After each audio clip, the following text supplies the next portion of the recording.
Hello, everyone, and today I'll be taking you through a day in the life of living with hypothyroidism.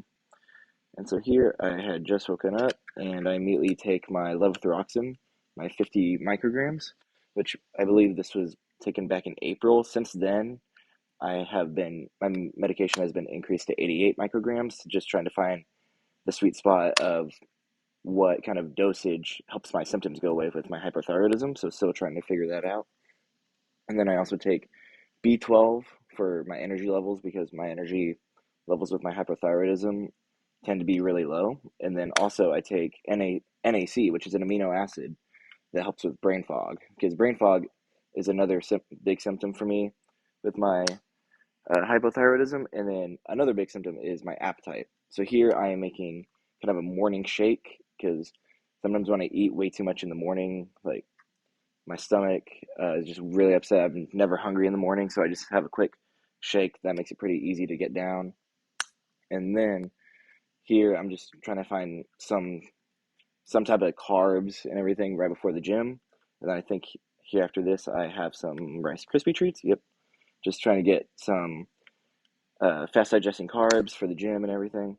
Then here I have kefir milk, which is a fermented milk that which kind of helps honestly with my symptoms of kind of being nauseous and my stomach hurting. And here you can pause it in a second. Here are my test results from my blood work that I got done. The first picture was back in October, I believe, right when I first got diagnosed and they first saw something was wrong with my thyroid levels. And I believe first my TSH was in the sevens, which is pretty high, and that's when they kind of knew something was wrong with my thyroid. And then so they put me on 25 micrograms of levothyroxine for about a month, and then I got my levels tested again, and my I believe my TSH went up to 9 after that back in November, which that's when it was getting really bad. And then so they increased it to I guess 50 micrograms, and then after that, about a month in December, I got my levels tested again, which you could see it went back down. It was still a little bit high, but it had gone back down. But also my T4 had gone up, which basically your TSH levels are indicating that your thyroid is underproductive. So it's stimulating that thyroid stimulant hormone, trying to get your thyroid to kick back up.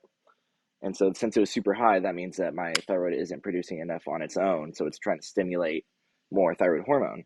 So that's why it was high in the first 2 months. And then it got back down. And then my T4 had gone up, which if your T4 levels are high, that means that you have hyperthyroidism, which basically means your thyroid hormone is overproducing, which mine is underproducing. And so that was back in December. And then after my T4 and my TSH levels were both kind of still high, which doesn't make much sense that a thyroid hormone can overproduce and underproduce at the same time, causing both levels to be high. So my regular doctor who I went to prescribed me to a endocrinologist. And so I had to get on a wait list for an endocrinologist who's a specialty doctor with thyroids. And I had to wait about 3 or 4 months to get an appointment. And so I believe this day in the life was filmed back in April, and I had my first endocrinologist appointment about a week after this one was filmed. And so I met with him, and he increased my medication to 75 micrograms for about a month, and then my thyroid level started to regulate again, but my symptoms had not regulated like at all. And so I communicated to that even though my levels on paper are getting better, my symptoms have not disappeared at all. And so he was like, "Oh, okay." So he did a little bit more research, and told me that, and basically diagnosed me with Hashimoto's disease, which is an autoimmune disease of the thyroid, which causes hypothyroidism. Which hypothyroidism is very prominent in kind of older people, especially older women. So he was very confused why I had hypothyroidism at such a young age, and but it makes sense because my mom has hypothyroidism and Hashimoto's, and so both are very hereditary and genetic and everything. And so, yep.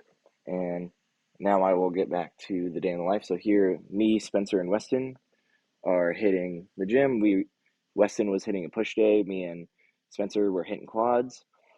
The little hack squat thing we were on, I hate that hack squat, but all the leg presses were taken up, and that's the only hack squat they had. So we just did with what we could. And now we're hitting some Bulgarians. And now we have Josiah. I think, yep, he's doing some power cleans. He told me hasn't lifted in a few months, and he was testing out his maxes again. So I recorded that real quick. Yep, here doing some Bulgarians. And today's just kind of a little simple quad day. I wasn't feeling too good that day, but I just did what I could.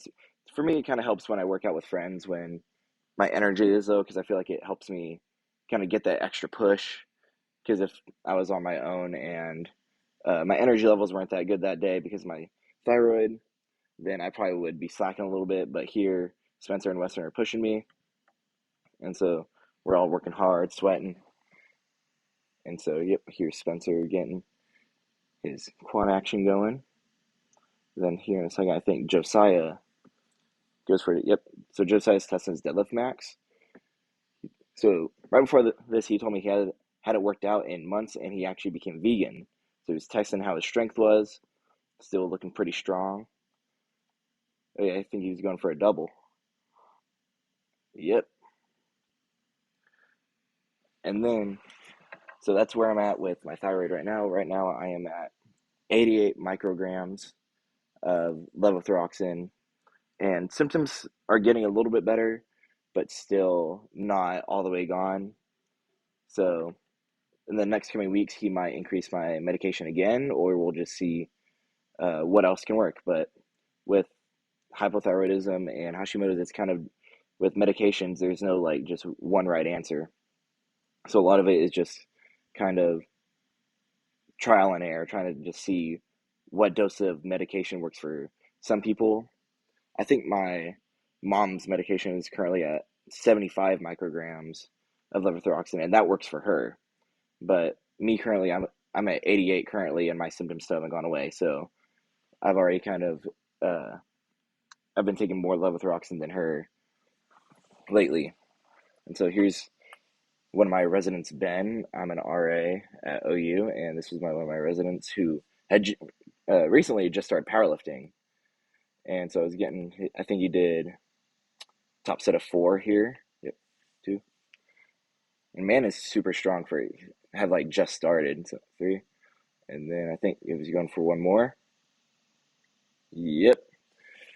And so, anyways, back to thyroid talk. So basically, my thyroid, everyone's thyroid's different. My thyroid can kind of can kind of get worse with different things. Like I'd say sugar is a big kind of thing that makes my thyroid stop working. So if I have like a lot of sugar one day, the next probably week I'll just be feeling like absolute crap, feeling like I'm sick. And then another big kind of trigger for my thyroid is stress. So I got diagnosed with hypothyroidism probably September, October-ish of 2021. And so I've had 2 finals weeks. So had the first semester finals week and then second semester finals week. And both finals week, my thyroid was all out of whack, going all over the place because of all the stress I was experiencing. So 2 big things I have to kind of look out for when trying to keep my thyroid under control is trying to keep my stress kind of at a low, and then also watching my sugar intake, because that can really mess with it too. Some people's thyroid can get messed up with gluten. I have not really experienced anything yet with gluten messing with my thyroid or anything, so fingers crossed that I don't develop kind of like a celiac disease or anything, which can also happen when you're diagnosed with Hashimoto syndrome. And so, yeah, so now we're finishing up with this quad workout, hitting some quad extensions and everything. Got the Batman shirt on. Yeah, this was filmed back in, I believe, March or April, so I'd like just seen the Batman, just feeling the Batman that day. And so, yeah, here we're hitting some quad extensions, and usually I'd hit some calves afterwards, but the gym closed at 2 on this Saturday, and so we were running out of time because all of us had kind of woken up late and everything. So we had to kind of just hurry up and finish what we got to do. And so, yeah. And then, let's see.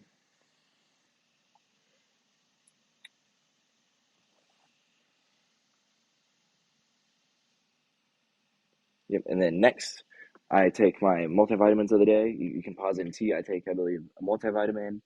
I take vitamin D3, iron, a probiotic, and everything. And so I take those kind of with my lunch ish, because I have to take most of my most of my supplements right after, or at least 4 hours after my levothyroxine. Like anything with iron, calcium, what else? An antacid I have to take around 4 hours after my levothyroxine because it can mess with the way it absorbs into my body. So yep, here Weston was playing with some Legos in my room, then had a little protein shake and everything. He was showing off his little truck that he bought. I believe this was the night before and everything. Yeah, Weston's a big car guy.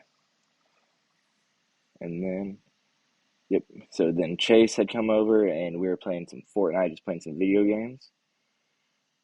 And I was kicking his butt. Just kidding, we're on the same team. And then Weston starts showing Chase's butt.